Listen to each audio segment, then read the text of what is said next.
ওই যে আফগানিস্তানে 2-3 বছর আগে মোল্লা ওমরের দল তালেবানরা ব্রিটিশদেরকে খেদায়া এখন আফগানিস্তানে ইমারতে ইসলামী কায়েম করে তারা দেশ চালাচ্ছে। আপনারা আমাকে বলেন তো, এই যে ব্রিটিশ সেনাবাহিনী, আবার নেটো সদস্যভুক্ত সেনাবাহিনী, তারপর তাদের লেটেস্ট সকল মিসাইল, পারমাণবিক অস্ত্র, অত্যাধুনিক সরঞ্জামাদি নিয়ে পূর্ণ শক্তি নিয়ে তারা আফগানিস্তানে এসেছে। কিন্তু আফগানি যোদ্ধা যারা ছিল, আপনারা টেলিভিশনে দেখেছেন, অনেক যোদ্ধাদের পায়ের তলায় স্যান্ডেলও ছিল না। তো আফগানিরা ব্রিটিশদেরকে খেদায়া দিল সক্ষমতা দিয়ে না আল্লাহর সাহায্যে? জোরে বলেন, সক্ষমতা দিয়ে না আল্লাহর সাহায্যে? এবার চলেন কোরআন হাদিসে চলে যাই। পৃথিবীতে কোন যুগে কোন কালে মুসলমানরা শক্তি দিয়ে বিজয়ী হয় নাই, মুসলমানরা কোয়ান্টিটি সংখ্যা দিয়ে বিজয়ী হয় নাই, সক্ষমতা নিয়ে যুদ্ধের মাঠে গিয়ে বিজয়ী হয় নাই। বরং সংখ্যায় কম হয়েও, অস্ত্র শস্ত্র কম থাকা সত্ত্বেও ঈমান নিয়ে দাঁড়ানোর ফলে সেই দুর্বল মুসলমানদেরকে পৃথিবীর শক্তিশালী সেনাবাহিনীর উপরে বিজয় দিয়েছেন কে? ওয়ামা লাকুম লা তুকাতিলুনা ফি সাবিলিল্লাহ,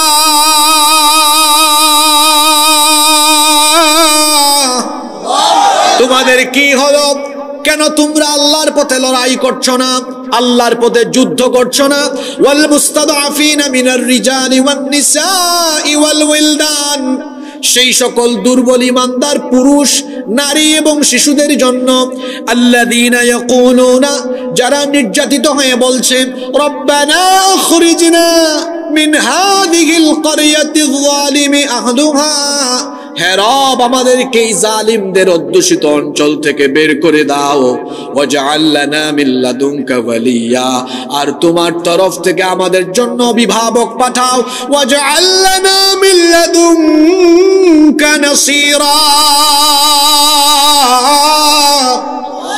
আর যারা বলছে তোমার তরফ থেকে আমাদের জন্য সাহায্যকারী পাঠাও, যখন মক্কায় হাতে গোনা কয়েকজন দুর্বল অসহায় মুমিন মুসলমান নারী পুরুষ আর শিশুরা নির্যাতিত হয়ে আল্লাহর দরবারে আহাজারি করেছে, সেই হাতে গোনা কয়েকজন দুর্বল অসহায় ঈমানদার নারী পুরুষ মজলুমদের দোয়া আল্লাহ কবুল করে নিয়ে মদিনায় হিজরত করে চলে যাওয়া অসংখ্য মুসলমানদের উপরে আল্লাহ আয়াত নাজিল করে বললেন, তোমরা তো মদিনায় বড় আরামে আছো, তোমাদের সাথে তো কেউ জুলুম নির্যাতন, তোমাদের উপরে কেউ জুলুম নির্যাতন করছে না, কিন্তু তোমাদেরই কিছু ভাই যারা হিজরত করে আসতে পারেনি, তোমাদেরই কিছু ভাই বোনার শিশুরা মক্কায় কাফেরদের দ্বারা নির্যাতিত হচ্ছে, তোমরা এখানে আরামে থাকবা, আর মক্কায় তোমাদের মুমিন মুসলমান ভাই বোন আর শিশুরা নির্যাতিত হবে, এমনটা তো হতে পারে না।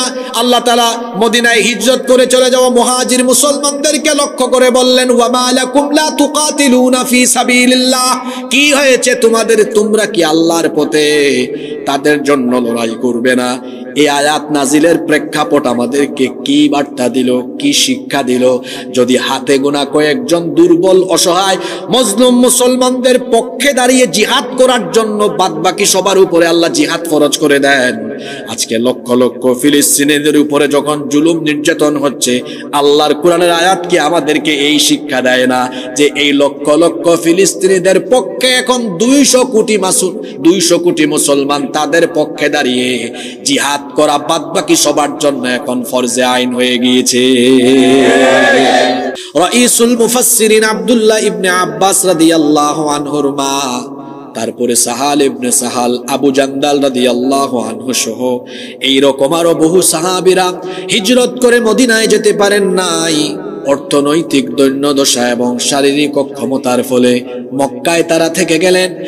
দুর্বল এই মুমিনরা, দুর্বল এই মুসলমানরা যখন হিজরত না করে মক্কায় থেকে গেলেন, মক্কার কাফের বেঈমান মুশরিকেরা সেই সকল দুর্বল অসহায় ঈমানদার নারী পুরুষ আর শিশুদের উপরে এমন অবর্ণনীয় জুলুমান নির্যাতন আরম্ভ করলো। তাদের উপরে জুলুম নির্যাতনের ফলে সেই সকল মজলুমদের আর্তনাদে আহাজারিতে গোটা মক্কার আকাশ বাতাস ভারী হয়ে উঠলো। এই সকল মজলুমেরা সেই চরম কঠিন সংকটের সময়ে জুলুম থেকে উত্তরণের জন্য আল্লাহর দরবারে 3টা আবেদন করলেন। জোরে বলেন কয়টা? 1 নম্বর আবেদন তারা করলেন, হে আল্লাহ তুমি আমাদেরকে এই জালিমদের হাত থেকে রক্ষা করো। 2 নম্বর দোয়া তারা করলেন, আল্লাহ তোমার তরফ থেকে আমাদের জন্য অভিভাবক পাঠাও। 3 নম্বর আবেদন করলেন, আল্লাহ তোমার তরফ থেকে আমাদের জন্য সাহায্যকারী পাঠাও। কেউ যখন মজলুম হয়ে আল্লাহর দরবারে দোয়া করে, মজলুমের দোয়া আল্লাহ ফিরায় দেন না, কারণ আল্লাহর নবী বলেছেন মজলুম আর আল্লাহর মাঝখানে কোনো পর্দা থাকে না। সুবহানাল্লাহ। এইজন্য আল্লাহর নবী বলেছেন ইত্তাকু দাওয়াতাল মাজলুম, মজলুমের বদদুয়া থেকে নিজেকে বাঁচাও। খবরদার কখনো কারো উপরে জুলুম করবেন না, কারণ কোন ব্যক্তি জুলুমের শিকার হয়ে মজলুম যখন দোয়া করে, সেই দোয়া যিনি সরাসরি কবুল করে নেন তিনি কে? মজলুমের চোখের পানি কখনো বিফলে যায় না। মজলুম যখন দোয়া করে আল্লাহ সেই দোয়াকে সরাসরি কবুল করেন। দেখেন না, আপনার চোখের সামনেই তো ঘটনা ঘটে গেল। গত 16 বছর 17 বছর যারা জুলুম করতে করতে গোটা দেশকে কারবালার ময়দানে পরিণত করেছিল, মজলুমরা যখন নীরবে নিভৃতে অন্ধকারে চোখের পানি ছেড়েছে আর কেঁদেছে, মজলুমদের সেই চোখের পানি অভিশাপ হয়ে আর আল্লাহর গজব হয়ে জালিমদের উপরে এমন ভাবে কামব্যাক করেছে, সেই সকল জালিমরা আল্লাহর গজবে শুধু ক্ষমতাই ছাড়া হয় নাই, বরং দেশ ছাড়া হয়ে মামু বাড়িতে পালিয়ে যেতে বাধ্য হয়েছে। জুলুমের পরিণতি এইরকমই হয়। আল্লাহ তাআলা জালিমদেরকে ছাড় দেন কিন্তু ছেড়ে দেন না। মক্কায় যখন মুসলমানরা এইভাবে করে জুলুম নির্যাতনের রোষানলে পড়ে গেলেন, আর তারা যখন আহাজারি করলেন, আল্লাহ তাআলা এই সকল মজলুমদের দোয়া কবুল করে আল্লাহ তাআলা মদিনায় হিজরত করে চলে যাওয়া বাদবাকি মুসলমানদের উপরে জিহাদের বিধান অত্যাবশ্যক করে দিয়ে আয়াত নাজিল করলেন। নাজিল হয়ে গেল কোরআনে কারীমের 4 নম্বর সূরা সূরাতুন নিসা এর 75 নম্বর আয়াত নাজিল হয়ে গেল। মদিনায় হিজরত করে চলে যাওয়া সেই সকল মুসলমানদেরকে লক্ষ্য করে আল্লাহ তাআলা বললেন, ওয়া মা লাকুম লা তুকাতিলুনা ফি সাবিলিল্লাহ,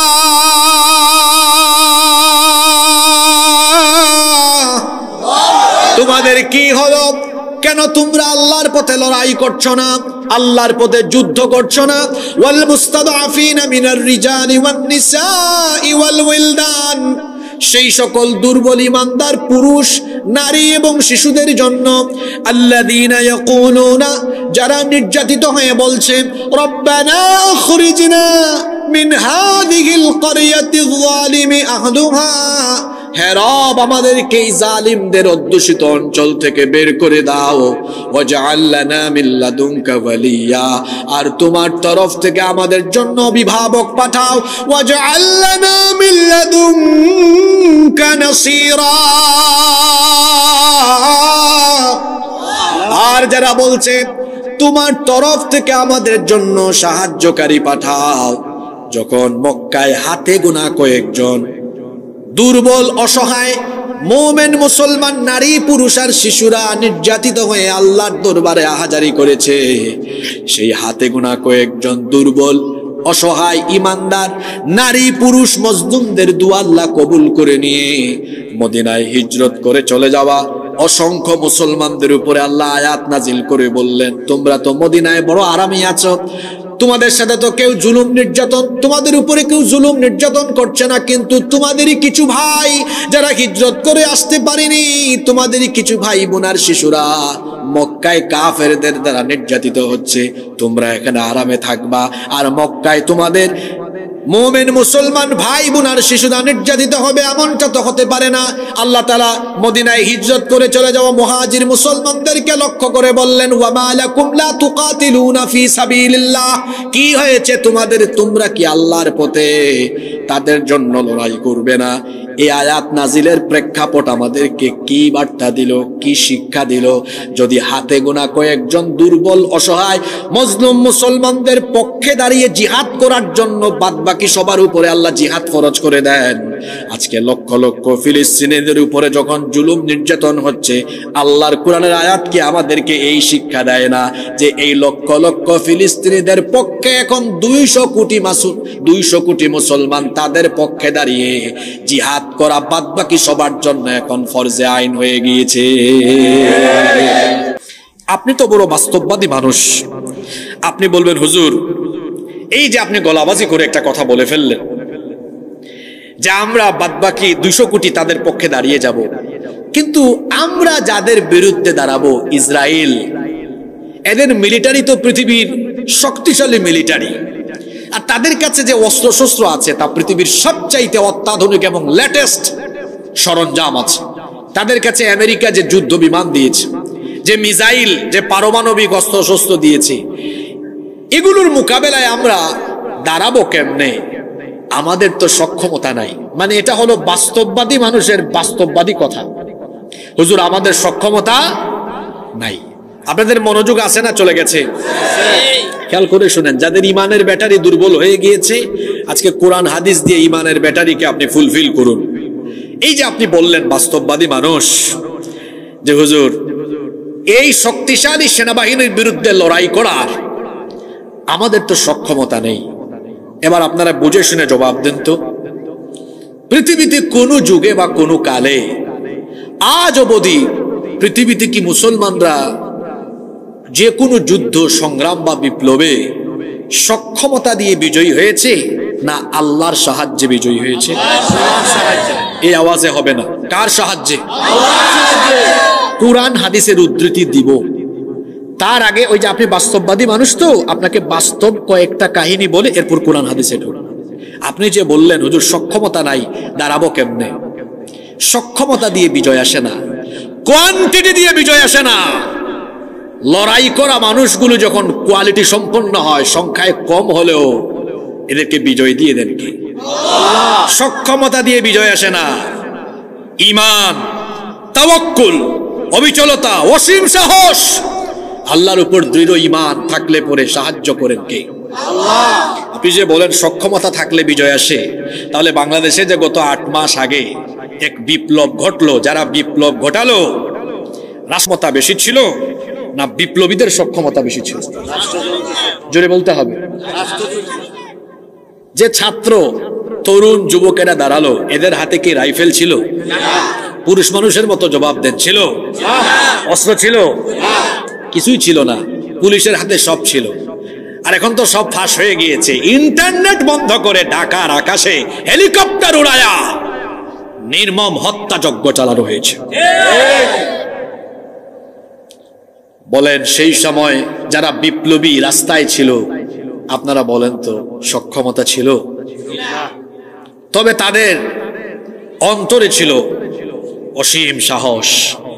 আমার মনে হয় যারা মুসলমান ছিল প্রত্যেকের অন্তরে পূর্ণ ঈমান ছিল, আল্লাহর উপর তাওয়াক্কুল ছিল। যখন ঈমান আর তাওয়াক্কুলের সাথে তারা দাঁড়িয়েছে, আল্লাহ তাআলা তখন এই দুর্বলদেরকে, আসলে মজলুমের পক্ষে থাকেন কে? আল্লাহ যার সাথে আছেন তাদেরকে মোকাবেলা করা যায়। জোরে বলেন মোকাবেলা করা যায়। যখন এরা ঈমান, অসীম সাহস আর আল্লাহর উপর তাওয়াক্কুল করে দাঁড়িয়েছে, তাদের উপর যখন জুলুম হয়েছে, আল্লাহ মজলুমের পক্ষ নিয়ে মজলুমদেরকে সাহায্য করেছেন, জালিমদেরকে আল্লাহ ধ্বংস করে দিয়েছেন। আপনার চোখে আঙ্গুল দিয়ে দেখালাম, সক্ষমতা দিয়ে বিজয় আসে না, বিজয় আসে কার সাহায্যে? ওই যে আফগানিস্তানে 2-3 বছর আগে মোল্লা ওমরের দল তালেবানরা ব্রিটিশদেরকে খেদায়া এখন আফগানিস্তানে ইমারতে ইসলামী কায়েম করে তারা দেশ চালাচ্ছে। আপনারা আমাকে বলেন তো, এই যে ব্রিটিশ সেনাবাহিনী, আবার নেটো সদস্যভুক্ত সেনাবাহিনী, তারপর তাদের লেটেস্ট সকল মিসাইল, পারমাণবিক অস্ত্র, অত্যাধুনিক সরঞ্জামাদি নিয়ে পূর্ণ শক্তি নিয়ে তারা আফগানিস্তানে এসেছে। কিন্তু আফগানি যোদ্ধা যারা ছিল, আপনারা টেলিভিশনে দেখেছেন, অনেক যোদ্ধাদের পায়ের তলায় স্যান্ডেলও ছিল। তো আফগানিরা ব্রিটিশদেরকে খেদায়া দিল সক্ষমতা দিয়ে না আল্লাহর সাহায্যে? জোরে বলেন, সক্ষমতা দিয়ে না আল্লাহর সাহায্যে? এবার চলেন কুরআন হাদিসে চলে যাই। পৃথিবীতে কোন যুগে কোন কালে মুসলমানরা শক্তি দিয়ে বিজয়ী হয় নাই। মুসলমানরা কোয়ান্টিটি সংখ্যা দিয়ে বিজয়ী হয় নাই, সক্ষমতা নিয়ে যুদ্ধের মাঠে গিয়ে বিজয়ী হয় নাই, বরং সংখ্যায় কম হয়েও অস্ত্র শস্ত্র কম থাকা সত্ত্বেও ঈমান নিয়ে দাঁড়ানোর ফলে সেই দুর্বল মুসলমানদেরকে পৃথিবীর শক্তিশালী সেনাবাহিনীর উপরে বিজয় দিয়েছেন কে? ইসলামের প্রথম যুদ্ধের নাম কি? জোরে বলতে হবে বাবা। যুবক ভাইদের কি হলো? যুবক ভাইরা তো বুড়া হয়ে গেলে চলবে না। ইসলামের প্রথম যুদ্ধের নাম কি? বদরের যুদ্ধ। আপনারা বলেন তো, বদরের যুদ্ধে কাফিরদের সক্ষমতা বেশি ছিল না ইমানদারদের সক্ষমতা বেশি ছিল? বিজয়ী হয়েছে কে? বিজয়ী হয়েছে কারা? এবার শুনেন সেই কাহিনী আপনাকে আমি কোরআন থেকে শোনাই। কোরআনুল কারীমের 3 নম্বর সূরা সূরাতু আল ইমরানের 123 নম্বর আয়াতে রব্বুল আলামিন বলছেন, ওয়ালাকাদ নাসারাকুমুল্লাহু বিবাদরিন ওয়া আনতুম আযিল্লাহ ফাত্তাকুল্লাহা লাআল্লাকুম তাশকুরুন। আল্লাহ তাআলা বলছেন, আর অবশ্যই আল্লাহ তোমাদেরকে বদরে সাহায্য করেছেন, বদরে তোমাদেরকে বিজয় দিয়েছেন যখন তোমরা ছিলে হীনবল, যখন তোমরা ছিলে দুর্বল, তখন তোমাদের কোনো সক্ষমতা ছিল না। সব দিক থেকে মুসলমানরা ছিল কম, সেনাবাহিনী মুসলমানদের কম 313, আর কাফিরদের ছিল কত? 1000। অস্ত্র শস্ত্র কাফিরদের বেশি, মুসলমানদের কম। আবার যুদ্ধের বাহন সেই কালে ছিল ঘোড়া এবং উট, বাহনও মুসলমানদের কম, কাফিরদের বেশি। সৈন্যবল, অর্থবল, জনবল, বাহন, যুদ্ধের সরঞ্জাম, উপাদান, সব দিক দিয়ে মুসলমানদের চেয়ে কাফিররা এগিয়ে। কাফিরদের সবকিছু আছে, মুসলমানদের সবকিছু নাই। কিন্তু আজীব একটা ব্যাপার আপনারা খেয়াল করেন, আবার মুসলমানদের কাছে এমন একটা জিনিস আছে যেটা কাফিরদের কাছে নাই। মুসলমানদের কাছে যেটা আছে আর কাফিরদের কাছে যেটা নাই, তার নাম হলো জোরে বলেন, তার নাম কি? আমাদের এই ঈমানি অস্ত্রকে মোকাবেলা করার কোনো শক্তি পৃথিবীতে নাই। 313 জন সৈন্য যখন, বাহন কম, ঘোড়া কম, উট কম, অস্ত্র কম, সৈন্য কম, সবকিছু কম কম নিয়ে, ঈমান নিয়ে যখন তারা বদরের ময়দানে গিয়েছেন, আল্লাহর নবী তো চিন্তায় পড়ে গেলেন। আল্লাহ তাআলা নবীকে তখন সান্ত্বনা দিয়ে বললেন, ও নবী, কেন আপনি টেনশন করেন, কেন আপনি দুশ্চিন্তা করেন? আপনার সাথে থাকা এই 313 জন সাহাবী যদি ঈমান আর তাওয়াক্কুল নিয়ে ময়দানে অবিচল থাকে, লড়াই আপনার সাহাবীদেরকে করতে হবে না।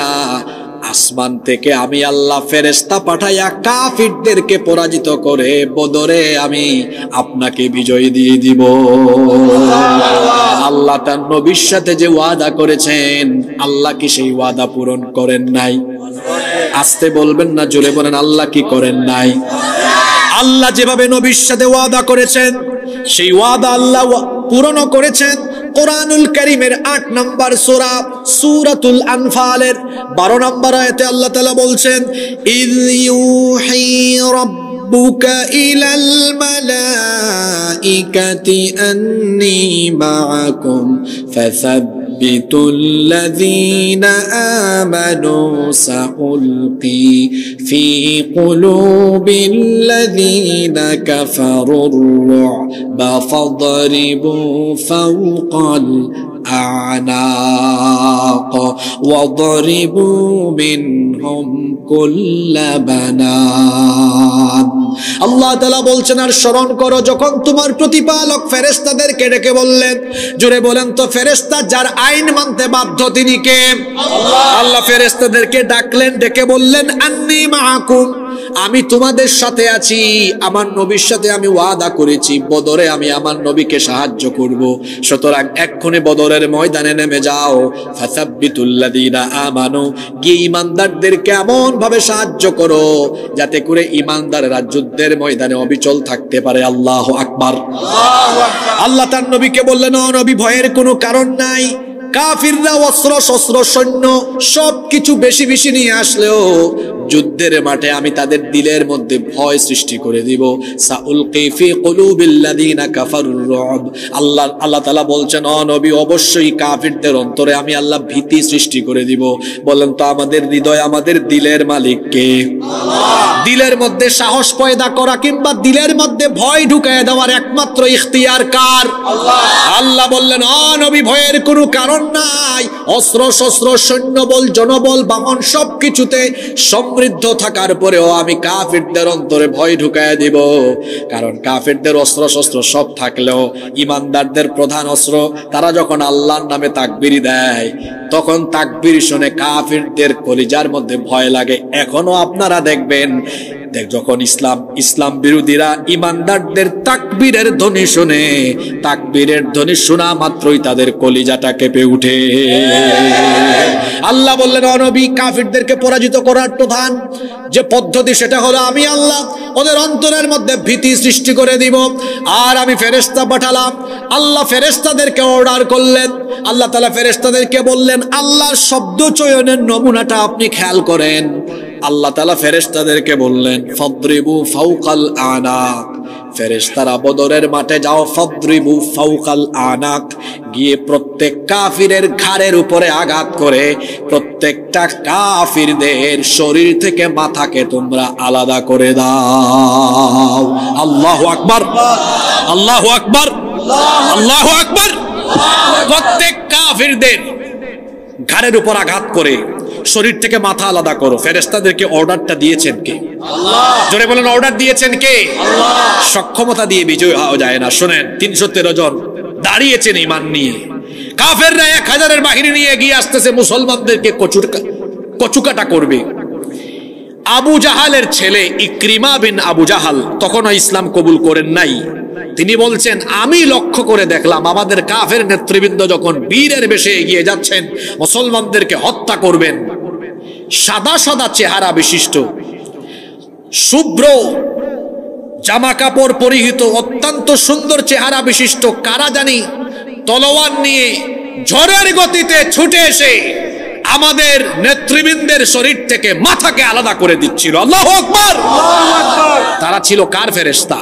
আল্লাহ। জোরে বলেন, কার ফেরেশতা? আল্লাহ। সক্ষমতা দিয়ে নয়। 313 জন দুর্বল ইমানদার, তারা যখন ঈমান আর আল্লাহর উপর তাওয়াক্কুল নিয়ে দাঁড়িয়েছে, আল্লাহ তাআলা ফেরেশতা পাঠায়া কাফেরদেরকে পরাজিত করে মুসলমানদেরকে বিজয়ী করে দিয়েছেন। আল্লাহু আকবার, আল্লাহু আকবার। এখন ফিলিস্তিনিদের পক্ষে দাঁড়ানোর জন্য পৃথিবীর 200 কোটি মুসলমানদের সক্ষমতার দরকার নাই। যেটা দরকার সেটা হলো পূর্ণ ঈমান। আমার আপনার ঈমান খুব দুর্বল।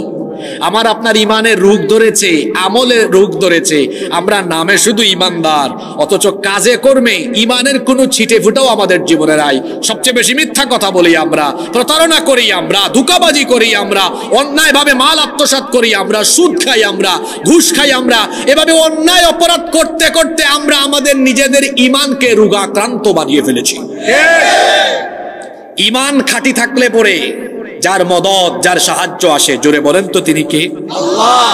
সক্ষমতা দিয়ে নয়, বিজয় আসে ঈমান থাকলে পরে। আমরা আজকে যে ভূমি নিয়ে কথা বলছি, সবাই বলেন তো ওইটা কোন দেশের ভূমি? না, সবাই বলেন কোন দেশ? ফিলিস্তিন। আমরা কি নিয়ে কথা বলছি? জোরে বলেন, কি নিয়ে কথা বলছি?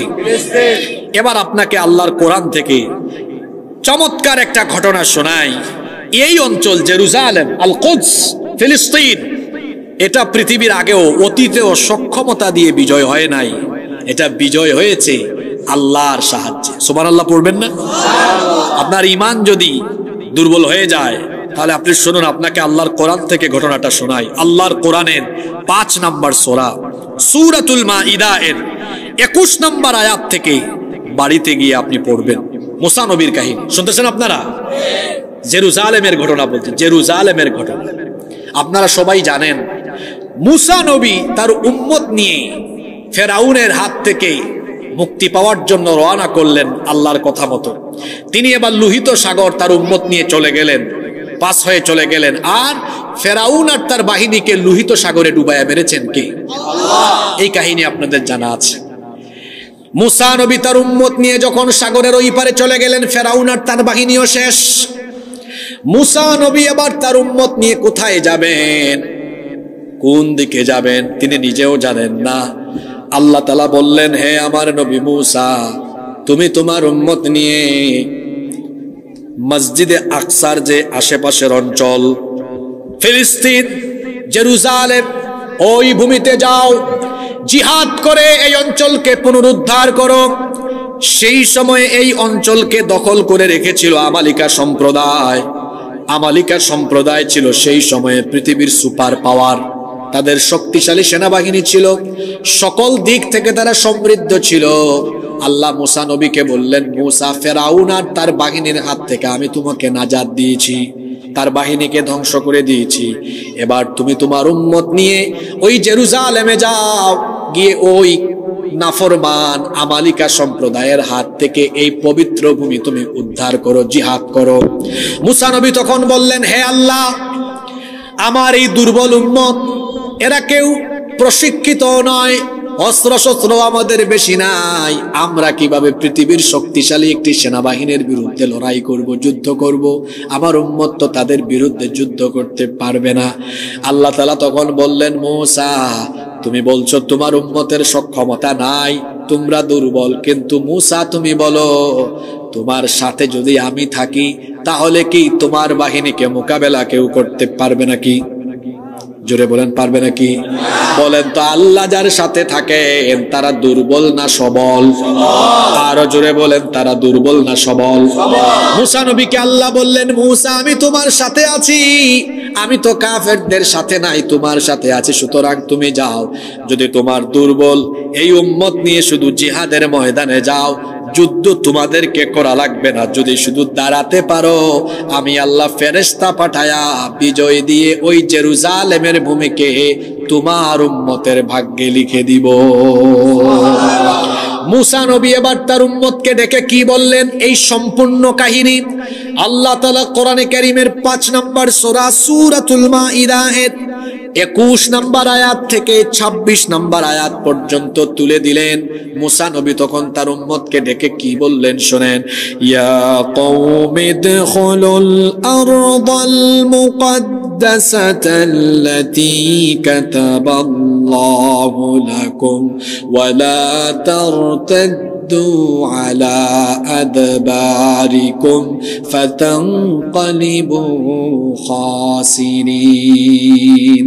তিনি বললেন, হে আমার জাতিগোষ্ঠী, হে আমার সম্প্রদায়, আল্লাহ তাআলা বলেছেন তোমরা এই পবিত্র ভূমিতে প্রবেশ করো, জেরুজালেমে প্রবেশ করো, আল্লাতী কাতাবাল্লাহু লাকুম, যেই ভূমির ভাগ্য আল্লাহ তোমাদের, যেই ভূমির বিজয় আল্লাহ তোমাদের ভাগ্যে লিখে দিয়েছেন।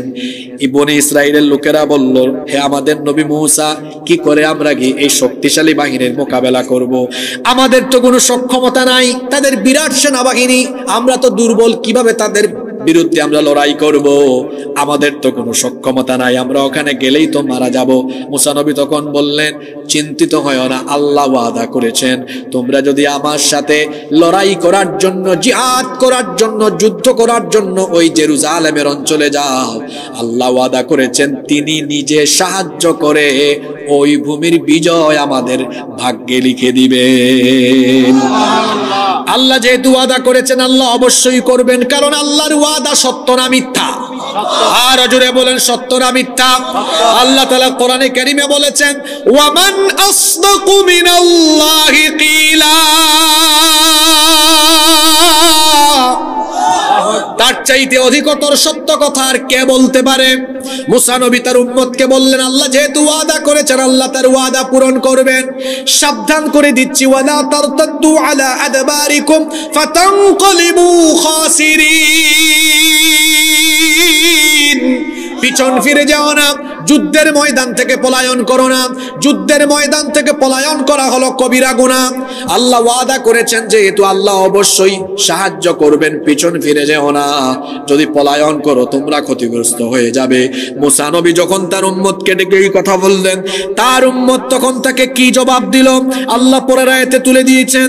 ক্বালু ইয়া মুসা ইন্না ফিহা কওমান جبارين وإنا لن ندخلها حتى يخرجوا منها فإن يخرجوا منها فإنا داخلون তারা বলল, হে মূসা, আমরা ওই ভূমিতে প্রবেশ করব না ততক্ষণ নিজে থেকে নিজেরা ইচ্ছা করে ওই বাহিনী ওই অঞ্চল ছেড়ে যায় না, যতক্ষণ আমরা সেখানে ঢুকবো না ততক্ষণ। তুমি কি জানো না, ইন্না ফিহা কওমান জাব্বারিন, সেখানে এক শক্তিশালী প্রতাপশালী বাহিনী, প্রতাপশালী এক সম্প্রদায় এই জেরুজালেমের অঞ্চলকে শাসন করে। কি করে আমরা তাদের বিরুদ্ধে লড়াই করব? আমাদের তো সক্ষমতা নাই। বনি ইসরাইলের মধ্যে মোট 12টা গোত্র ছিল, 10টা গোত্রের 10 জন লিডার এই কথা বলল, কিন্তু 2 জন আল্লাহওয়ালা পরহেজগার নেতা ছিলেন। তাফসীরের কিতাবে একজনের নাম এসেছে ইউশা বিন নুন আলাইহিস সালাম, আর একজনের নাম হলো কালেব বিন ইউকান্না। এই 2 জন তখন জবাবে বললেন, ক্বালা রাজুলানি মিনাল্লাযীনা ইয়াখাফুনা আন'আমাল্লাহু আলাইহিম আদখুলু আলাইহিমুল বাবা ফাইযা দাখালতুমুহু ফাইন্নাকুম গালিবুন ওয়া আলাল্লাহি ফাতাওয়াক্কালু ইন কুনতুম মুমিনিন। ওই 2 জন আল্লাহওয়ালা পরহেজগার লিডার বললেন, কি করে এমন বেয়াদবিমূলক কথা তোমরা বলতে পারলে? আল্লাহ তো ওয়াদা করেছেন ওখানে গেলে তিনি সাহায্য করবেন, সুতরাং আল্লাহ তার ওয়াদা রাখবেন। তোমরা নবীর কথা মানো, নবীর কথা মেনে চলো। আমরা জিহাদে যাই, লড়াই করতে যাই, সেখানে যদি আমরা যাই অবশ্যই ওয়াদা রক্ষা করে বিজয় দান করবেন কে? আল্লাহ। আরো জোরে বলেন কে? এই 2 জন আল্লাহওয়ালা লিডার তখন বললেন, সক্ষমতা নাই তো কি হয়েছে, ওয়া আলাল্লাহি ফাতাওয়াক্কালু ইন কুনতুম মুমিনিন, যদি তোমরা মুমিন হও তাহলে ভরসা করতে হবে কার উপরে? আল্লাহর উপরে। এই 2 জন পরহেজগার নেতা এই কথা বলার পরেও বাদ বাকি 10 জন গুমরা পথভ্রষ্ট নেতা তারা তাদের অবস্থানে অনড় রইল। তারা তখন বলল, ক্বালু ইয়া মূসা ইন্না লান নাদখুলাহা আবাদাম মা দামু ফিহা ফাযহাব আনতা ওয়া রাব্বুকা ফাকাতিলা ইন্না হাহুনা কাঈদুন। তারা বলল, মূসা, আমরা এদের বিরুদ্ধে লড়াই করতে পারবো না, আমরা সক্ষমতা নাই। দেখেন বেয়াদবদের কথা শুনেন, এরা বলতেছে, মূসা, যেহেতু তোমার রব তোমাকে জিহাদের কথা বলেছেন, সুতরাং তুমি এক কাজ করো, তুমি আর তোমার রব তোমরা 2 জন মিলে কাফিরদের বিরুদ্ধে লড়াই করো, আমরা বাদ বাকি সবাই এই দৃশ্যটা উপভোগ করি, বসে বসে আমরা দেখি। নাউজুবিল্লাহ। তুমি আর তোমার আল্লাহ মিলে যুদ্ধ করো, আর আমরা এটা দেখি। এদের এই বেয়াদবির ফলে, সীমালঙ্ঘনের ফলে, জিহাদের এই হুকুম আসার পরে জিহাদ থেকে দূরে সরে যাওয়ার কারণে তখন মুসা নবী এদের ব্যাপারে আল্লাহর কাছে আবেদন করে বললেন, ক্বালা রাব্বি ইন্নী লা আমলিকু ইল্লা নাফসি ওয়া আখি ফাফরুক বাইনানা ওয়া বাইনাল কওমিল ফাসিকিন। তিনি বললেন, হে রব, আমার আর আমার ভাইয়ের উপরে তো আমার আধিপত্য আছে, কিন্তু বাদবাকি উম্মত যারা আছে এরা তো আমার কথা মানে না, সুতরাং যারা কথা মানলো না তাদের মধ্যে আর আমার মধ্যে তুমি যে সিদ্ধান্ত গ্রহণ করবে তা বাস্তবায়ন করো। আল্লাহ তাআলা তখন মুসা নবীকে বললেন, ক্বালা ফাইন্নাহা মুহাররামাতুন আলাইহিম 40 সানাতান ইয়াতিহুনা ফিল আরদি ওয়া ফালা তা'সা আলাল কওমিল ফাসিকিন। আল্লাহ তাআলা বললেন, ও মুসা, আমি তো ওয়াদা করেছিলাম জেরুজালেমে গিয়ে যদি তোমার উম্মত জিহাদ করে, লড়াই করে, যুদ্ধ করে, সাহায্য করে বিজয় দিয়ে দিব। যেহেতু তারা বেয়াদবি করলো, গেল না, সুতরাং আমার তরফ থেকে গজব হলো, শাস্তি হলো, এরা যেখানে আছে ওই জায়গার মধ্যেই 40 বছর পর্যন্ত উদ্ভাস্ত হয়ে, বাস্তুচ্যুত হয়ে, পেরেশানি হয়ে দৌড়াদৌড়ি করবে। এক জায়গার মধ্যে 40 বছরের বন্দিত্ব দশা এদেরকে দেওয়া হলো। আল্লাহু আকবার। মনোযোগ আছে আপনাদের? এক ঘটনার মধ্যে সব শিক্ষা আছে, আপনাদেরকে কিচ্ছা শোনাইতে আসি নাই। এই কাহিনীর ভেতরে আমাদের শিক্ষা আছে, বর্তমান পরিস্থিতিতে কি করণীয় তা সব এখানে আছে। শুনতেছেন আপনারা? দেখেন, আল্লাহ প্রথমে ওয়াদা করেছেন শুধু যাও, তোমরা লড়াই করা লাগবে না, শুধু যাও। সাহায্য করবেন কে? গেল না, বিয়াদবি করলো, কয় মুসা তুমি আর তোমার আল্লাহ যুদ্ধ করো, আমরা দেখি। আল্লাহ বললেন মুসা এরা যেখানে আছে ওখানেই বন্দী থাকবে। কত বছর? এমন এক উন্মুক্ত জেলখানা, কোথাও কোনো শিকল নাই, দেয়াল নাই, কিছুই নাই। তারা বলছে মুসা তুমি আর তোমার আল্লাহ যুদ্ধ করো, আমরা বাড়ি যাই, মিশরে চলে যাচ্ছি। এরা সূর্য উঠার পরে প্রতিদিন সকালবেলা বাড়ির উদ্দেশ্যে হাঁটা আরম্ভ করে, সন্ধ্যাবেলা দেখে সকালবেলা যেখান থেকে হাঁটা শুরু করছে সন্ধ্যাবেলা ওই জায়গায় আছে। মানে ঘটনাটা হলো, ছনখোলা থেকে হাঁটা শুরু করছিল, ফজরের পরে সন্ধ্যাবেলা আইসা দেখে আবার ছনখোলা আছে। কি মুসিবত! এই মুসিবত আসছে এদের উপরে কত বছরের জন্য? জোরে বলেন, কত বছরের জন্য? শুনেন, এখান থেকে আপনাদের জন্য শিক্ষাটা কি? ইসরায়েলের অসভ্য দখলদার বর্বর ইহুদিরা আমার নির্যাতিত ফিলিস্তিনি ভাই বোনদের উপরে যে হত্যাযজ্ঞ চালাচ্ছে, অবশ্যই ইহুদিদের উপরে আল্লাহর গজব আসবে, এতে কোনো সন্দেহ নাই।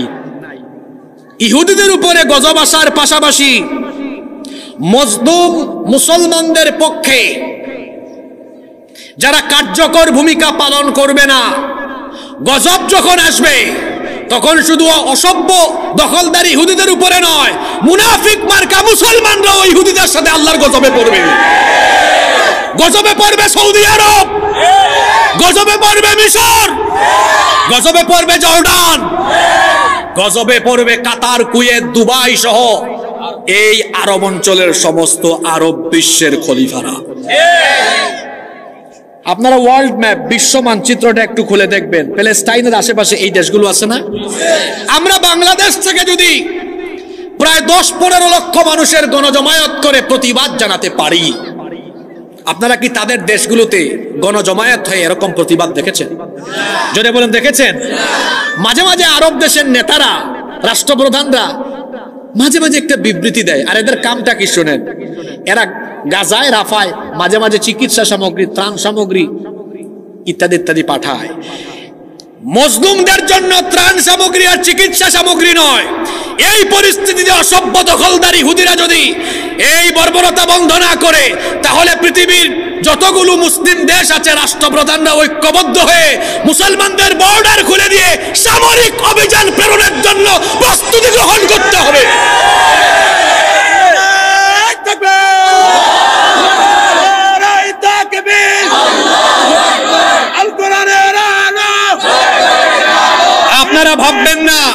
আপনারা ভাববেন না যে আমরা শুধু মাহফিলে, সমাবেশে, বিভিন্ন গণজমায়েতে এভাবে মিছিল আর স্লোগান আর এভাবে আমরা চিল্লায়া কথা বলি আর আমরা বাস্তবে সুযোগ পেলে আমরা যাব না। আরে কাফের মুশরিকরা মৃত্যুকে ভয় করে, ইমানদাররা লড়াইয়ের মাধ্যমে, মৃত্যুর মাধ্যমে শাহাদাতের পথ খুঁজে। সুতরাং গাজায় আর রাফায় যদি আমাদের মজলুম ভাইদের জন্য লড়াই করার জন্য বর্ডার খুলে দেওয়া হয়, বাংলাদেশের কোটি কোটি মুসলমানরা যুদ্ধের জন্য প্রস্তুত রয়েছে। সম্মানিত উপস্থিতি, বলছিলাম বনি ইসরাইলের এই লোকদের উপরে গজব আসছে 40 বছরের জন্য। কোন অপরাধে? জিহাদ ফরজ হওয়ার পরেও জিহাদে না যাওয়ার কথা কি বুঝতে পেরেছেন? এজন্য বলেছি এখন মজলুমদের পক্ষে যারা কার্যকরী পদক্ষেপ, ভূমিকা, সিদ্ধান্ত নিতে পারছে না, অসভ্য দখলদার ইহুদিদের উপরে আল্লাহর গজব আসবে, এতে কোনো সন্দেহ। কিন্তু এই গজব শুধু তাদের উপরে না, মুনাফিক মার্কা মুসলমানদের উপরেও আসবে। ঘটনা কিন্তু শেষ হয় নাই। মনোযোগ আছে আপনাদের? আমি কি মোনাজাত দিয়ে দিব নাকি? আল্লাহ বললেন এরা 40 বছর এই অবস্থায় থাকবে। করে এভাবেই থাকবো না, এটা হতে পারে না। এর মধ্যে আবার মুসা নবীর ওফাত হয়ে গিয়েছে। মুসা নবীর ওফাতের পরে বনি ইসরাইলের দায়িত্ব পেয়েছেন হযরত ইউশা বিন নুন আলাইহিস সালাম। পরবর্তী প্রজন্মের লোকেরা গিয়ে বলতেছে ইউসা বিন নুন আলাইহিস সালামকে, আমরা এই গজব থেকে মুক্তি পেতে চাই, আল্লাহর দরবারে তো আমরা তওবা করলাম, পাশাপাশি আল্লাহ যে আমাদেরকে জিহাদের জন্য, লড়াই করার জন্য, যুদ্ধের জন্য আমাদেরকে হুকুম দিয়েছিলেন, সেই হুকুম পালন করে আমরা জেরুজালেমের এই ভূমিকে মুক্ত করার জন্য, পুনরুদ্ধারের জন্য কাফেরদের বিরুদ্ধে লড়াই করতে আমরা এখন প্রস্তুত আছি। আল্লাহু আকবার। ইউসা বিন নুন আলাইহিস সালাম আল্লাহর দরবারে দোয়া করলেন, আল্লাহ এদের তওবা কবুল করলেন। এরপরে বললেন, শুধু তওবা কবুল করলেই আমি এই ভূমি দিয়ে দিব না, লড়াই করতেই, লড়াইয়ে গেলে সাহায্য করবেন কে? শুনতেছেন আপনারা? এতক্ষণ তো কোরআনের আয়াত বলতেছিলাম, এবার আপনাকে কিছু হাদিসের উদ্ধৃতি দেই। দেখেন সক্ষমতা দিয়ে না, আল্লাহর সাহায্য কেমনে আছে, আল্লাহর সাহায্য কেমনে আসে। যুবক ভাইরা মনোযোগ আছে তো আপনাদের? ভালো করে শোনেন। এবার ইউসা বিন নুন আলাইহিস সালাম ঈমানদারদের বাহিনী নিয়ে গিয়েছেন জেরুজালেমের এই ভূমিকে পুনরুদ্ধার করার জন্য। শক্তিশালী বাহিনী, পৃথিবীর সুপার পাওয়ার, সেরা একটি সেনাবাহিনীর বিরুদ্ধে লড়াই করবেন। কিন্তু যারা যুদ্ধে গিয়েছেন ঈমানদারের এই বাহিনীর সক্ষমতা আছে? সক্ষমতা নাই। কে বলছে আসে? নাই। কিন্তু এতটুকু সাহস নিয়ে গিয়েছেন, আমরা যাই, সাহায্য করবেন কে? তুমুল লড়াই, তুমুল যুদ্ধ আরম্ভ হয়েছে। এই যুদ্ধ চলতে লাগলো। যুদ্ধ করতে করতে জুমার দিন, কোন দিন? জুমার দিন আসরের সময় ইউসা বিন নুন আলাইহিস সালাম একটু মাথা উঁচু করে আকাশের দিকে তাকালেন। বিখ্যাত হাদিসের দুইটা কিতাবে এই হাদিস এক যুগে বর্ণিত হয়েছে। সহিহ বুখারীতে এবং সহিহ মুসলিমে এই হাদিসটি এক যুগে বর্ণিত হয়েছে। হযরত আবু হুরায়রা রাদিয়াল্লাহু আনহু সবচাইতে বেশি সংখ্যক হাদিস বর্ণনাকারী সাহাবী। আবু হুরায়রা রাদিয়াল্লাহু আনহু এই হাদিসের বর্ণনাকারী সাহাবী। তিনি বলছেন, আল্লাহ রাসূল বলেছেন, এই যুদ্ধে যখন জুমার দিন আসরের সময় হয়ে গেল, ইউসা বিন নুন আলাইহিস সালাম মাথাটা উঁচু করে আকাশের দিকে তাকালেন। তাকিয়ে সূর্যের দিকে লক্ষ্য করে তিনি বললেন, হাদিসের নস মতন মূল কথাগুলো আমি বলছি। তিনি বললেন, ইন্নাকি মা'মুরাতুন ওয়া আনা মা'মুর, তুমি আল্লাহর আদিষ্ট, আমিও আল্লাহর আদিষ্ট। তুমিও আল্লাহর আদেশ মানো, আমিও আল্লাহর আদেশ মানি। সুতরাং তোমার আমার উভয়ের মালিক যেহেতু আল্লাহ, আমার মনের নিবেদনটা আমি বলবো কার কাছে? তিনি চিন্তা করলেন, আজকে জুমার দিন, আসরের সময় হয়ে গেছে, কিছুক্ষণ পরে সূর্য ডুবে যাবে। সূর্য ডুবে গেলে কোন দিন আরম্ভ হবে? কি বার? বলেন না, কি বার? আমাদের উম্মতের জন্য সাপ্তাহিক ইবাদতের দিন হলো জুমাবার, কিন্তু ওই উম্মতের সাপ্তাহিক ইবাদতের দিন ছিল শনিবার। এখন সূর্য ডুবে গেলে শনিবার আরম্ভ হবে, যুদ্ধ বিগ্রহ একদিন বন্ধ থাকবে। আর যুদ্ধে এমন অবস্থায় আসরের সময় পৌঁছেছে যে আর কিছুক্ষণ যুদ্ধে চললে ঈমানদাররা বিজয়ী হয়ে যাবে, মানে কাফেররা পরাজিত হওয়ার দ্বার প্রান্তে। এখন যদি সূর্য ডুবে যায়, যুদ্ধ বিগ্রহ যদি পরের দিন বন্ধ থাকে, তাহলে পরবর্তী দিন রবিবার যদি কাফেররা মিলিটারি বাড়ায়া আরো প্রস্তুতি নিয়ে আসে, তাহলে যুদ্ধ আরো কঠিন হয়ে যেতে পারে। ইউসা বিন নুন আলাইহিস সালাম বলেন, আহারে, সূর্যটা যদি কিছুক্ষণ পরে ডুবতো, তাহলে তো এদেরকে আমরা পরাজিত করে দিতে পারতাম। এজন্য সূর্যের দিকে তাকায় বলতেছেন, তুমিও আল্লাহর আদেশ মানো, আমিও আল্লাহর আদেশ মানি। আমি তো আল্লাহর আদেশই এখানে এসেছি, তাহলে দেখি যার আদেশ তুমি মানো, আমি মানো, তার আদেশে কিছু হয় কিনা। তিনি এবার বললেন, আল্লাহুম্মা হবিসহা আলাইনা। দেখেন কি দোয়া করলেন, আল্লাহুম্মা হবিসহা আলাইনা, হে আল্লাহ, আজকে তুমি আসমানের এই সূর্যকে থামিয়ে দাও ততক্ষণ, আমরা এই লড়াইয়ে বিজয়ী হব না যতক্ষণ। পৃথিবীর ইতিহাসে মাত্র একবার সূর্যকে থামিয়ে দিয়ে মসজিদে আকসা এবং জেরুজালেমের এই অঞ্চল বিজয়ের জন্য আসমানের সূর্য থামিয়ে দিয়ে আল্লাহ তাআলা ঈমানদারদেরকে সাহায্য করেছেন। এত আস্তে সুবহানাল্লাহ বললেন? হ্যাঁ, আপনার ঈমানের ব্যাটারি এত দুর্বল কেন? আপনি বলেন সক্ষমতা নাই। আরে দেখেন, ঈমান নিয়ে যুদ্ধে গেলে আল্লাহ আসমানের সূর্য থামাইয়া ঈমানদারদেরকে সাহায্য করেন। আল্লাহু আকবার। তিনি দোয়া করলেন, আল্লাহুম্মা হবিসহা আলাইনা, হে আল্লাহ, আসমানের সূর্য থামিয়ে দাও, আমরা যুদ্ধে বিজয়ী হব না যতক্ষণ। হাদিসের শেষে এসেছে, ফাহুবিসাত হাত্তা ফাতাহাল্লাহু আলাইহি। এই দোয়া আল্লাহ কবুল করে নিলেন। আসমানের সূর্যকে আল্লাহ থামিয়ে দিলেন। আল্লাহ সূর্যকে বললেন, হে আসমানের সূর্য, তুমি আজকে স্থির থাকো, থেমে থাকো ততক্ষণ, নড়াচড়ার সুযোগ নাই, জায়গায় থেমে থাকো ততক্ষণ। ঈমানদাররা আজকে ফিলিস্তিন, জেরুজালেম, মসজিদে আকসা পুনরুদ্ধার করে আল্লাহর দ্বীনের পতাকা এখানে উড়াবে না যতক্ষণ সূর্য তুমি থেমে থাকবে ততক্ষণ। এই ঘটনাটা কোরআন হাদিসের সমন্বয়ে আপনাদেরকে শোনালাম যে ফিলিস্তিনে বর্বরতা হচ্ছে এই অঞ্চলের ঘটনাই কোরআনে এসেছে। আপনারা আমাকে বলেন তো, হাজার হাজার বছর আগে দুর্বল এই ইমানদাররা এই ভূমিকে পুনরুদ্ধারের জন্য তারা কি সক্ষমতা নিয়ে গিয়েছিলেন না ঈমান নিয়ে গিয়েছিলেন? আজকে কোরআন হাদিস থেকে দূরে সরে যাওয়ার কারণে আপনার ঈমান দুর্বল হয়ে গিয়েছে। শুনেন, আল্লাহর সাহায্য ঈমানদারদের জন্য অবশ্যম্ভাবী। আল্লাহ কোরআনে বলেছেন, ওয়ালা তাহিনু ওয়ালা তাহজানু ওয়া আনতুমুল আ'লাউনা ইন কুনতুম মুমিনিন। তোমাদের জন্য কোনো টেনশন নাই, চিন্তা নাই, ভয় নাই, যদি তোমরা মুমিন হও। সাহায্য করবেন কে?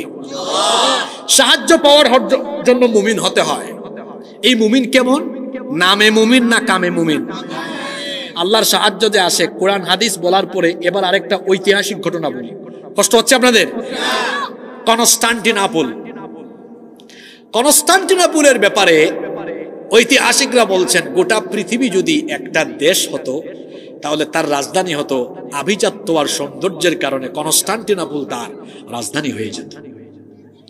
আল্লাহর রাসূল একদিন সাহাবীদের সামনে বলছেন, লাতুফতাহান্নাল কুসতান্তনিয়া, অবশ্যই কনস্টান্টিনোপল বিজয় হবে। ফালা নি'মাল আমিরু আমিরুহা ওয়ালা নি'মাল জাইশু জাইশুহা, কতই না উত্তম আর মঙ্গলময় সেই সেনাবাহিনী আর সেই সেনাপ্রধান, যেই সেনাপ্রধানের নেতৃত্বে যেই সেনাবাহিনী কনস্টান্টিনোপল বিজয় করে আল্লাহর দ্বীনের পতাকা উড়াবে, তাদের প্রশংসা ১৫০০ বছর আগে করেছেন মুহাম্মাদুর রাসূলুল্লাহ সাল্লাল্লাহু আলাইহি ওয়াসাল্লাম। ঘটনাটা শুনতেছেন আপনারা? যুবক ভাইরা কি জেগে আছে না ঘুমাই গেছে? এই ঘটনা স্পেশালি যুবকদের জন্য। শুনতেছেন ভাইরা? যুগ জামানা পাল্টে দিতে চাই না অনেকজন, একজনই আনতে পারে জাতির জাগরণ। এত মানুষের দরকার নাই, কোয়ালিটিফুল কয়েকজন মানুষ হইলে হয়। এই কথা যখন নবীজি বললেন, সাহাবীরা বললেন, তাহলে আমাকেই সেই সেনাপ্রধান বা সেই বাহিনীর সদস্য হওয়া লাগবে। কিন্তু শুনেন, আল্লাহর রাসূলের ওফাতের পরে খুলাফায়ে রাশেদার আমলে, উমাইয়া আব্বাসীয় যুগে অনেকেই চেষ্টা করেছেন, কনস্টান্টিনোপল কেউ বিজয় করতে পারেন না। রোমরা কনস্টান্টিনোপল দখল করে রেখেছিল। রাসূলের ওফাতের ৮০০ বছর পর্যন্ত, রাসূলের ওফাতের পরে ৮০০ বছর পর্যন্ত কনস্টান্টিনোপল কেউ বিজয় করতে পারে। উসমানীয় খেলাফত চলতেছে। কোন খেলাফত? উসমানীয় খেলাফতের সময়ে সুলতান মুহাম্মদ বিন মুরাদ আল ফাতিহ, তিনি সর্বপ্রথম কনস্টান্টিনোপল বিজয় করলেন। তখন তার বয়স ছিল, যুবক ভাইরা আছেন নাকি? তখন তার বয়স ছিল মাত্র ২১ বছর। সুবহানাল্লাহ পড়তে ইচ্ছা করে না? বলছিলাম যে সাহায্য আসে কার জন্য? একটু বলেন কার জন্য? হ্যাঁ, নামে না কামে? এই কামে যে এই ঘটনাটা বোঝাবার জন্য এটা টান দিয়েছি, খেয়াল করে শোনেন।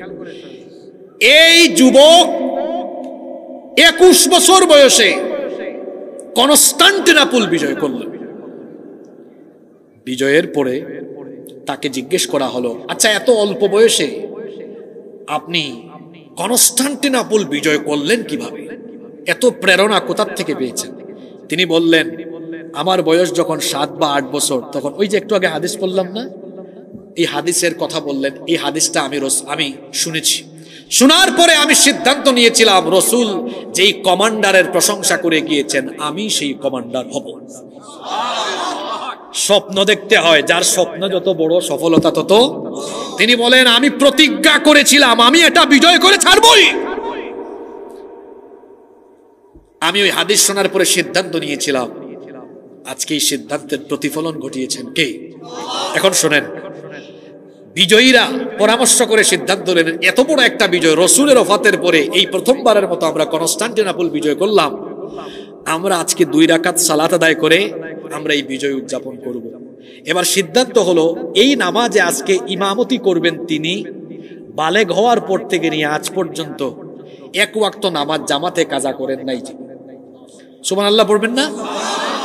শুধু জামাত না, জামাতে পড়েছে আবার মাআত তাকবীরাতিল উলা, প্রথম তাকবীরের সাথে। আমরা জামাত অনেকেই পড়ি, কিন্তু তাকবীরে উলা ছুটে যায়। সিদ্ধান্ত হচ্ছে আজকে এটা মহান বিজয় আমরা পেয়েছি, এখানে ইমামতি তিনি করবেন যিনি বালেগ হওয়ার পর থেকে আজ পর্যন্ত তাকবীরে উলার সাথে জামাতে নামাজ আদায় করেছেন। কেউ সামনে যায় না, এত বাহিনী, কেউ সামনে। অনেকক্ষণ পরে 21 বছর বয়সী এই কমান্ডার চুপি চুপি সামনে যাওয়ার আগে বললেন, আমার জীবনের এই আমলটি আমি গোপন রাখতে চেয়েছিলাম, কিন্তু আজকে তো সামনে না গেলে নামাজ হচ্ছে না, ফাঁস হয়ে গেল। আমি বালেগ হওয়ার পর থেকে আজকে কনস্টান্টিনোপলে আল্লাহর দ্বীনের পতাকা উঁচা করা পর্যন্ত আমি কোনোদিন তাকবীরে উলার সাথে জামাতে নামাজ ছাড়ি নাই। সব নামাজ তাকবীরে উলা জামাতের সাথে পড়ছি। বলছিলাম মুমিনদের জন্য আল্লাহর সাহায্য আছে, নামের মুমিন না কামের মুমিন। 21 বছর বয়সে এই যুবক পৃথিবীর ইতিহাসের এক সেরা সেনা প্রধান হয়ে গেলেন এমনি এমনি না আমলে আখলাকে পূর্ণতার কারণে? আপনার আমার উপরে, আপনার আমার জন্য আল্লাহর সাহায্য আসে না কেন জানেন? দিনে 100টা মিথ্যা বলি আমরা, আমাদের 5 ওয়াক্ত নামাজ নাই, আমরা ঠকাই, আমরা সুদ খাই, ঘুষ খাই, মিথ্যা বলি, চুগলখুরি করি, গীবত করি, আমরা জনগণের প্রতিনিধি হলে পরে জনগণের মাল সম্পদ চুরি করি, ডাকাতি করি, আমরা অন্যায় করি, অপরাধ করি। আমাদের অনেকের নাম ফজর আলী, কিন্তু আমরা ঘুম থেকে উঠি সকাল 10টায়। আমাদের ফজর আলীর ফজর নাই, কুরবান আলীর কুরবানি নাই, জোহর আলীর জোহর নাই। তার বাপ নাম রেখেছে আব্দুল মোমেন, কিন্তু কাজে কর্মে ইমানের কোনো ছিটাফুটাও নাই। অনেকের নাম আছে ইমান আলী, বাস্তবে হলো বেঈমান আলী। এখন এই যদি হয় ইমানের হালত, তাহলে এদের উপর কি আল্লাহর সাহায্য আসবে? আজকে আমরা পৃথিবীতে অধপতিত কেন? কেন আমাদের ফরিয়াদ আল্লাহর দরবারে পৌঁছায় না? আমরা ফিলিস্তিনের পক্ষে ইসরায়েলের বিরুদ্ধে মিছিলেও যাই, কিন্তু মিছিলে যাওয়া আসার পথে মাঝখানে জোহর আসর কাজাও হয়। মিছিলে অবশ্যই যাবেন, প্রতিবাদ অবশ্যই জানাবেন, এটা আপনার দায়িত্ব, কিন্তু ওখানে যেতে আসতে নামাজ ও জামাতের সাথে আদায় করতে হবে। তাহলে ফরিয়াদ শুনবেন কে? বদরে ওহুদে খায়বারে খন্দকে এই মুসলমানরা বিজয় পেয়েছেন এমনি এমনি না, ইমানে আমলে আখলাকে তারা ছিলেন পরিপূর্ণ। সুবহানাল্লাহ।